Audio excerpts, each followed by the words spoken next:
Bismillahirrahmanirrahim. Assalamualaikum warahmatullahi wabarakatuh. Hamdan katsiran thayyiban mubarakan fihi kama yuhibbu rabbuna wa yarda. Asyhadu an la ilaha illallah wahdahu la syarika lah wa asyhadu anna Muhammadan abduhu wa rasuluh. Amma ba'du. Alhamdulillah terima kasih kepada Allah Subhanahu wa taala. Alhamdulillah Allah berikan kenikmatan yang penuh keindahan, penuh rasa syukur kepada kita, diberi kesehatan oleh Allah Subhanahu wa taala.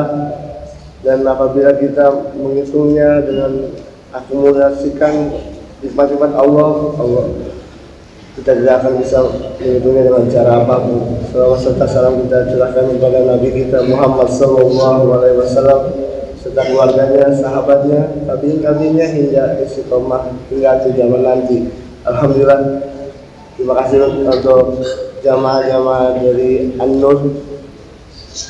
Mungkin saya ingin memaparkan suatu cerita tentang arti sebuah hidayah yang hadiah itu luar biasa. Hidayah itu mahal sekali bagi kita yang mempunyai suatu mendapatkan hidayah dari Allah Subhanahu wa taala.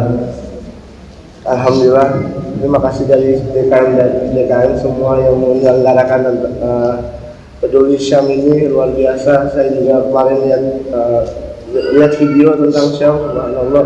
Saya melihat anak-anak kecil yang mungkin kalau saya pikir kalau misalnya itu anak saya, itu bagaimana rasanya. Tapi alhamdulillah kita diberikan aman di negara Indonesia ini, tidak ada huru-hara, tidak ada keresahan. Tapi di Syam itu luar biasa. Begitu saat lihat anak-anak pada sekolah dibom, ya Allah. Makanya saya himbau bahwa marilah kita untuk memberikan suatu, walaupun tidak ada materi, tapi tenaga kita yang insya Allah bermanfaat untuk adik-adik di sana dan orang tua yang di sana. Ya, saya ingin menceritakan tentang suatu hijrah yang mungkin dulu saya mengajak Anda bergoyang. Sekarang saya mengajak Anda untuk mendekatkan diri kepada Allah. Luar biasa. Dari sinilah saya belajar dari kesalahan yang saya lakukan, dan mungkin dulu saya menganggap dunia ini adalah keindahan, kecintaan saya pada dunia ini. Allah memberikan harta yang luar biasa, yang tak kalah saya mendapatkan suatu popularitas yang saya rasakan, dan dikasih sama Allah fasilitas dunia yang begitu bikin saya wah, subhanallah. Apa yang tidak dari rumah saya dapatkan, mobil saya dapatkan, popularitas wanita yang saya dapatkan, dan pekerjaan. Wanita mendekati saya karena apa? Karena popularitas yang saya dapatkan. Saya bisa menjadi artis. Mungkin dulu saya pernah ke Riau, itu kalau nggak salah Car Free Day. Saya dulu di situ, saya bilang ini alhamdulillah Allah berikan kenikmatan ya, ibaratnya kenikmatan hidayah. Dulu saya benar-benar mungkin jahiliyah, sekarang saya bisa memberikan suatu manfaat buat bapak-bapak ibu-ibu yang dirahmati Allah. Riau luar biasa ya, tempatnya sangat tempatnya sangat sejuk. Saya juga baru kesini, orangnya ramah-ramah ya, masya Allah, banyak senyumnya, masya Allah. Saya juga merasakan bahwa ternyata ini sangat ini juga ya, sangat bagi saya tuh sangat mengharukan bagi saya. Ternyata tuh saya bisa ke Riau lagi gitu ya, bisa berkumpul. Tapi insya Allah ampunkan dengan segala dosa-dosa saya yang dulu. Amin ya rabbal alamin. Dan disinilah dengan Allah berikan fasilitas yang ada, saya merasakan kesombongan yang mungkin Allah tidak suka. Orang-orang yang sombong. Tidak akan mencium bau surga orang-orang yang sombong. Tahu dengan menjadi itu, saya udah terkenal di dari Sabang sampai Merauke. Tapi tak kala saya merenung, ya Allah, ternyata saya mendapatkan sifat-sifat yang sombong, nauzubillah min dzalik. Dan yang saya rasakan juga dulu di dunia, mungkin dunia entertain ini, saya merasakan bahwa ternyata saya meroyalkan, memboros-boroskan harta. Nauzubillah min dzalik. Saya lihat di surat Al-Isra ayat 27, Allah berfirman yang artinya sesungguhnya pemborosan itu adalah apa? Saudara-saudara dari setan, dan setan itu adalah sangat ingkar kepada Tuhan. Ya Allah, saya merasakan pemborosan harta yang berlimpah saya boroskan. Allah telah memperingatinya di surat Al-Isra ayat 27. Saya merenung, akhirnya saya merasakan ternyata saat saya berhijrah, saat saya meninggalkan yang haram karena Allah, wallahi ana meninggalkan dunia entertain ada dua faktor, yaitu apa? Satu, saya melihat wanita yang kekurangan apa? Bahan. Iya. Dan bercampurlah wanita laki-laki dan perempuan. Nauzubillah min dzalik. Ada dulu, kamu cewek, bukan makhluk. Saya meninggalkan itu, ya Allah, bagaimana kalau saya seperti ini hampa. Sekarang tuh kehidupan manusia itu gampang, mau cari orang, mau masuk surga, mau masuk neraka, gitu gampang. Mau jadi orang jahat atau mau jadi orang baik. Saya berpikir ternyata saya diperbudak dunia. Kita lihat di surat Al-Ankabut ayat 4, Allah berfirman, dan tiadalah dunia ini adalah apa? Senda gurau dan permainan, tertawa. Dan apa? Permainan. Dan bahwa ketahuilah dunia akhirat itu dekat apabila kita mengetahuinya. Kadang kita juga nggak tahu, oh ternyata dunia ini sedang gurau. Makanya sih mumpung masih muda, ayolah kita berhijrah. Memang berhijrah itu sulit ya, dibilang orang, waduh kalau ada temennya sulit banget kalau sendirian. Tapi saat kita bareng-bareng dan berkumpulnya dengan orang-orang soleh, subhanallah. Sekarang ingatnya saya orang-orang soleh, saat yuk kajian yuk, dulu mah saat yuk kong banget. Anak-anak gaul nongkrong dulu lah biar asik gitu kan. Tapi sekarang saat saya berhijrah, saya mendapatkan teman-teman yang banyak. Begitu nikmatnya yang Allah berikan kepada saya. Alhamdulillah setelah saya sebelum itu ya support dari istri saya, Pak. Makanya saya mendapatkan perhiasan dunia terbaik wanita soleh. Dulu mah saya masih lajang dihabiskan waktu yang tidak bermanfaat. Ketahuilah bahwa semua kita nanti tentang waktu itu yang akan dipertanggungjawabkan oleh yang nanti waktumu kau habiskan buat apa. Itu yang bikin saya merasakan, ya Allah, dulu saya menghabiskan waktu yang tidak bermanfaat, senang mencela seseorang. Auzubillah min dzalik, betapa hukumannya orang apabila kita mencela sesama muslim ya. Auzubillah min dzalik. Dari situ ya Allah, saya minta kepada Allah, ya Allah berikanlah saya hidayah. Makanya saya mendapatkan hidayah itu karena perantara hidayah dari istri saya. Sebelum saya menikah, saya taat dulu sama istri saya. Luar biasa, istri saya cuma ngomong gini, kalau aku ingin aku cinta dengan kamu, kau cintai dulu aku yang menciptakan Allah Subhanahu wa Ta'ala.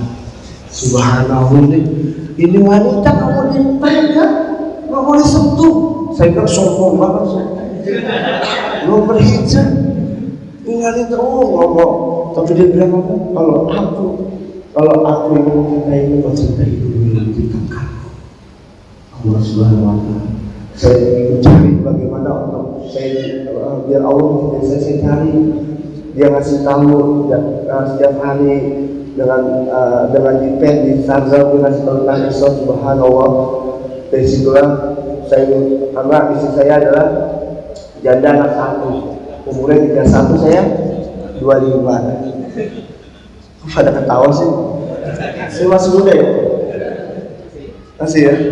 Sekarang alhamdulillah Allah berikan kemudahan. Di situ proses saya itu sebelum saya menikah, ya Allah, orang tua saya juga tidak suka, orang tua saya, bapak saya tidak setuju karena kan dia ada anak satu, tapi anak minta sama Allah, ya Allah, kau yang memberikan hati.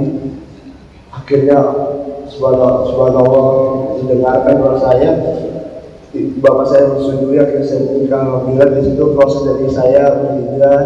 Akhirnya saya ingin meninggalkan dunia entertain. Saya bilang sama manajer saya, Pak, saya ingin meninggalkan dunia entertain. Saya ingin mengejar akhirat. Oke. Akhirnya apa? Setelah itu besoknya disodorkan utang. Utang Pak.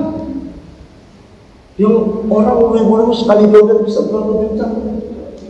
Tapi utang semua itu. Subhanallah. Akhirnya mobil saya jual, mobil orang tua saya jual, mobil saya jual, rumah saya kasih orang tua saya. Sebelum rahimahullah meninggal, bapak ibu saya meninggal, subhanallah, saya akhirnya tahu ternyata utang di dalamnya apa? Mungkin di dalamnya riba. Ternyata masih nyicil. Saya nggak tahu ya, namanya saya serahkan kepada manajer. Saya taunya enak aja udah kerja karena Allah, tapi nggak tahu. Akhirnya saat saya mengetahui riba itu luar biasa mengerikan. Berarti kalau kita nyicil telat kena bunganya, naudzubillah. Makanya saya tinggalkan semuanya. Maka disitulah di surat Al-Baqarah ayat 279, ya Allah, apabila kita tidak, Allah berfirman, artinya apabila kita tidak meninggalkan sisa riba, kita akan berperang bersama apa? Sama siapa? Sama Allah dan Rasul. Mengerikan. Dunia ini nggak dianiaya, tapi di akhirat kan dianiayakan. Makanya saya dikit-dikit kayak dulu alhamdulillah ada potek itu, kartu kredit saya potek Pak, kartu kredit Pak, saya potek depan isi saya juga pakai potek semua. Saya pelan-pelan insya Allah, makanya pasti kita akan kena debu-debu ribanya, makanya mumpung masih muda kita tahu apa tentang riba itu, kita tanya riba itu apa, mengerikan hati. Makanya bagus dibuat kajian tentang kujrekan dengan riba. Subhanallah, bikin kajian itu luar biasa. Akhirnya dari situ saya jual semua harta saya pulang nggak bawa apa-apa. Saya ketok rumah saya, tok rumah istri saya buka. Saya bilang ya nggak perlu ada apa-apa lagi, mobil saya jual semua. Saya takut udah mikirnya itu jelek tuh. Waduh, pasti gue dijelekin. Pasti gue diusir nih. Saya takut, udah siapin koper. Tapi dia ngomong apa sih saya? Tenang. Yang rezeki mau dimenangi. Yang tidak dijamin apa?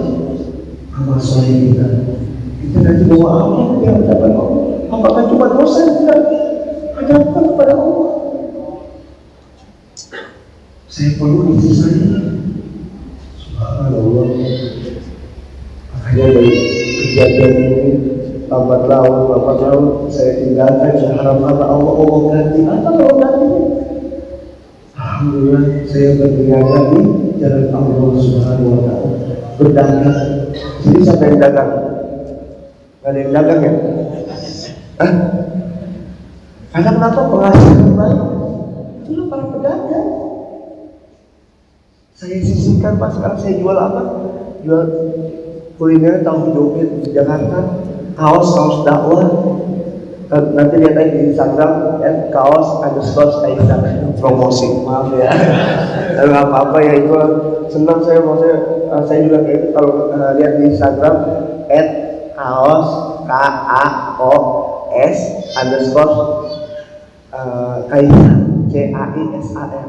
Ya, disitulah saya memberikan berdagang. Alhamdulillah saya sisihkan Pak, baju saya jual 100.000, saya sisihkan berapa? 50.000. Subhanallah, Allah berikan kecukupan sama saya. Cukup beli apa? Buat bayar itu. Ya Alhamdulillah Allah berikan kecukupan luar biasa. Saya mendapatkan suatu kenikmatan yang Allah berikan, yang mungkin saya merasakan ternyata saya melihat di surat Al-Alaq ayat 2-3 Yang kedua, Allah berfirman di akhir-akhir ayat ada, barang siapa bertakwa kepada Allah, niscaya dia akan mengadakan baginya jalan keluar. Dan di surat At-Talaq ayat 3 lagi selanjutnya, dan Allah berfirman artinya, dan memberikannya rezeki dari arah yang tiada disangka-sangkanya. Dan barang siapa yang bertakwa tawakal kepada Allah, niscaya Allah akan mencukupi keperluannya. Alhamdulillah Pak, kalau kita tergantung sama Allah, bisa kalau kita tidak Allah coba kita cukup bayar listrik, cukup beli pokok anak. Subhanallah, begitu saya meninggalkan yang haram karena Allah mudahkan semua yang saya lakukan, dan Allah berikan rezeki yang tidak disangka-sangka. Alhamdulillah saya bersama istri saya berhijrah, yang dulu istri saya kerudung ibu-ibu kerudung apa Bu yang sekarang tuh yang dihias-hias gitu ya Bu ya, dulu berhijrah pakai baju-baju syar'i dan pakai niqab. Makanya kenapa istri saya pakai niqab, kejadiannya ini Bu-ibu kalau mau tahu, pas istri saya umroh ada orang Arab godain istri saya. Dia berpikir, ya Allah, wajah cantik ini cuma hanya udah suami yang menikmati, bukan orang lain.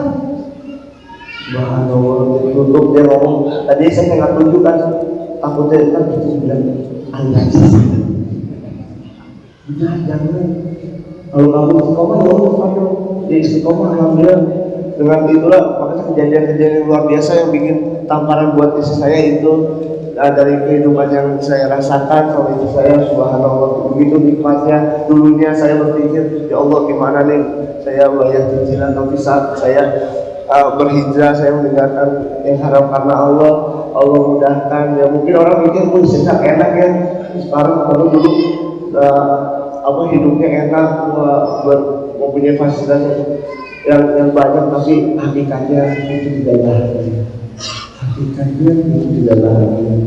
Bahagia saat kita mempunyai harta yang cukup, harta yang Allah berikan, dan kekayaan hati, akhlak yang luar biasa. Makanya saya belajar untuk saya tersenyum di antara manusia. Subhanallah, motor saya kan gitu, tersenyum di antara manusia. Dan di hadis juga terbiji bahwa senyummu di hadapan saudaramu adalah, coba senyumnya mana Pak? Pak, senyumnya dong Pak. Subhanallah, begitu indah. Islam itu indah. Makanya bagi teman-teman kalau ingin berhijrah, ayolah kita. Mungkin di Riau ini harus ada ibaratnya perkumpulan hijrah itu bikin, karena kalau hijrah sendirian susah, pasti kita terpaksa di antara manusia. Subhanallah, saya merasakan bahwa ternyata saya masih muda ini punya teman-teman tuh komunitas hijrah buat anak-anak muda. Ntar bikin ya misalnya apa gitu, bikin aja komunitas tentang hijrah, itu luar biasa, pahalanya kan mengalir. Subhanallah, kita mungkin dengan ada komunitas hijrah ini memudahkan kita untuk taat kepada Allah Subhanahu wa Ta'ala. Mungkin itu perjalanan saya yang mungkin dari mendapatkan isi yang luar biasa, dan kejadian-kejadian yang luar biasa yang Allah berikan. Yang saya bilang berhijrah itu sangat berat sekali. Ujian paling berat saat ibu saya meninggal itu luar biasa. Saya mikirnya tuh saat ibu saya meninggal itu, saya berpikir saya ingin kembali lagi ke dunia entertain. Karena kenapa? Mungkin ibu saya mungkin ibu saya dulu meninggal karena anak saya juga jadi artis lagi. Saat ketahui saat ibunya dia di surat Muslim bahwa manusia ketika di dunia ini ada 3 perkara, adalah sedekah jariyah, ilmu yang bermanfaat, dan anak soleh yang mendoakan. Rasulullah bersabda seperti itu. Akhirnya saya luar biasa, ternyata tuh yang dipikir kita tuh buruk, tapi itu kebaikan dari Allah Subhanahu wa Ta'ala buat kita. Tapi kalau kita pikir buruk, mungkin itu ya ibaratnya kalau kita itu bagi saya kebaikan, mungkin buruk dari Allah Subhanahu wa Ta'ala.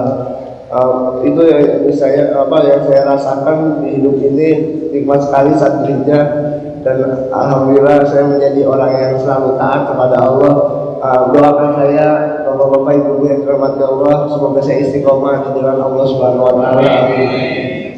doa, dan aku minta maaf ya buat bapak-bapak mungkin anaknya didokterin dulu joget-joget, dan ibu-ibunya juga mohon maaf kalau anaknya didokterin joget-joget. Saya dulu sampaikan ke anak-anak bapak-bapak ibu, mohon maaf, minta maaf Mas Cesar, sekarang dari kemasihan kembali di TV lagi, tapi di afwannya mau dimaafin nggak Pak, bapak ibu? Ibunya kok nggak mau maafin gitu. Maafin ya Bu, ya alhamdulillah, semoga kita dipertemukan Allah, pasti kita akan diakhiri oleh Allah Subhanahu wa taala, dan dipertemukan Allah, kita akan dipisahkan oleh Allah Subhanahu wa taala. Mudah-mudahan Riau ini saya ingin memberikan satu pesan bahwa di surat Al-Mutaffifin ayat 34 bahwa nanti di hari kiamat orang pasti kan mencerca kita ya, Allah sekarang udah benar, sekarang udah suci, sekarang udah beda loh. Tapi nanti di surat Al-Mutaffifin ayat 34 bahwa nanti di hari kiamat nanti orang-orang mukmin mentertawakan orang-orang kafir. Subhanallah. Itu saja yang bisa saya sampaikan. Apabila ada kesalahan dari saya sendiri yang hanya Allah Subhanahu wa taala,